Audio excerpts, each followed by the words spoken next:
Kembali lagi bersama saya Pirgi Mantipaldi. Kali ini saya akan membahas jebakan-jebakan dalam pembukaan catur, yaitu Cochrane Gambit ya dalam pembukaan Pattern Defense. Langsung saja dimulai dari E4, E5, kode F3 dan kode F6. Ya, saya telah membuat video pembukaan Pattern Defense. Apabila kalian ingin menontonnya, kalian dapat mencoba untuk menontonnya. Tapi kali ini saya akan membahas salah satu varian yang lumayan berbahaya, yaitu Cochrane Gambit. Ya, seperti biasa main lainnya ialah kuda makan E5, lalu D6, mengusir kuda, dan ya, kuda F7, menyerang menteri dan benteng.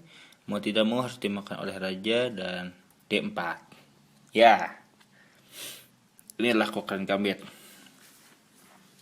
Sebelumnya, Cochrane Gambit ialah pembukaan yang sangat agresif, yang dimana di sini putih akan selalu menyerang raja, karena raja berada di petak yang sangat mudah untuk dijangkau oleh pasukan-pasukan atau perwira-perwira putih. Dan ya, yang ide dari mengorbankan kuda di F7 sudah jelas. Yang pertama ialah menukar 2 pion dengan 1 kuda. Yang kedua ialah mencegah raja hitam untuk rokade. Dan itu akan menjadi hal yang mudah bagi putih untuk menyerang hitam. Dan kali ini saya akan lebih fokus kepada D4 dan mencoba untuk mengorbankan pion di E4. Dan langsung saja, apabila hitam tidak memakan pion di E4, maka permainan akan dapat berlanjut seperti biasa. Tetapi di sini putih akan mengalami kerugian yang lumayan karena hilangnya 1 kuda. Tetapi apabila di sini hitam langsung memakan pion di E4 seperti ini, maka di sini putih hanya perlu untuk menyerang raja di H5. Iya, menteri H5. Ya. Dari sini ada beberapa cara untuk menyelamatkan raja. Yang pertama ialah raja E7. Di sini menteri dapat langsung menuju ke E2, mengepin kuda dan menyerang raja di belakangnya. Dan satu kesalahan apabila hitam melindungi kuda dengan D5 ataupun dengan gajah F5. Karena apabila hitam mencoba melindungi kudanya dengan D5, maka hasilnya ialah skak dan menyerang menteri di belakangnya. Kuda di sini tidak dapat memakan gajah putih karena sedang dipaku terhadap raja. Dan ya, ini adalah satu bentuk pin dan skewer yang telah saya bahas pada video-video sebelumnya.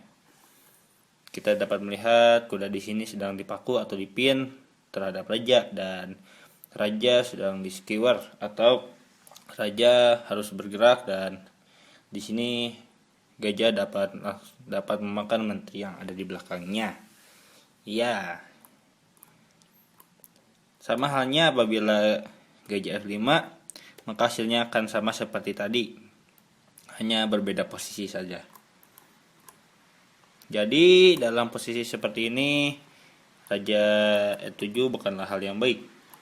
Lalu bagaimana dengan raja E6? Ya, di sini putih dapat langsung menyerang raja dengan gajah C4 skak.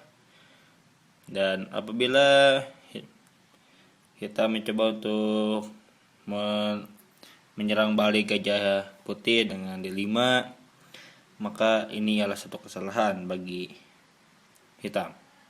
Karena menteri putih dapat bergerak menuju E5 skak, Yang jelas ialah Raja F7 bukanlah hal yang baik, karena di sini gajah dapat memakan pion skak dan raja harus menghindar, dan gajah dapat memakan kuda lagi skak, dan ya di sini putih mendapatkan posisi yang sangat cemerlang. Sama halnya apabila raja D7, maka di sini pion dapat diambil oleh gajah, dan ya kuda di sini harus dipasrahkan. Karena apabila hitam tidak melindungi petak di E6, maka di sini hitam akan mendapatkan kekalahan yang mutlak. Sebagai contoh, apabila di sini kuda hitam bergerak, maka hasilnya ialah skakmat. Ya, mudah sekali. Jadi dalam seperti ini kuda hitam dapat terambil kuda yang dikorbankan di awal dapat terambil kembali. Ya, itu sangat menguntungkan pastinya. Jadi yang jelas ialah Raja E6 bukanlah langkah yang baik juga. Lalu bagaimana dengan G6? Ya, sepertinya menurut saya inilah langkah terbaik yang dapat dilakukan oleh hitam, karena di sini menteri dapat menyerang hitam, tetapi tidak ada trik-trik di dalamnya. Seperti ini skak dan makan skak. Dan ya, dalam posisi seperti ini jebakan tidak begitu terlihat, tetapi yang paling penting ialah di sini putih mendapatkan kembali gajah yang hilang. Ya, maaf, kuda yang hilang maksudnya. Dan yang jelas di sini putih unggul.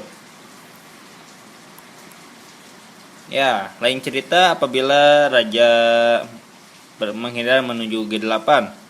Ini ialah satu bunuh diri, karena di sini menteri dapat langsung menyerang hitam dengan ya D5 skak. Maaf, dalam posisi seperti ini tidak ada cara lain bagi raja hitam untuk kabur kecuali menunda skakmat dengan gajah E6 dan skakmat. Iya,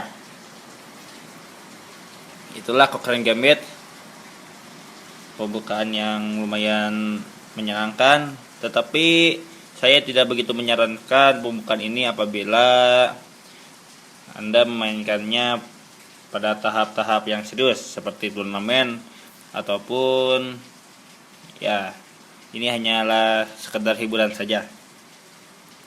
Ya, terima kasih atas perhatiannya. Bila ada kesalahan, please subscribe-nya dan sampai jumpa.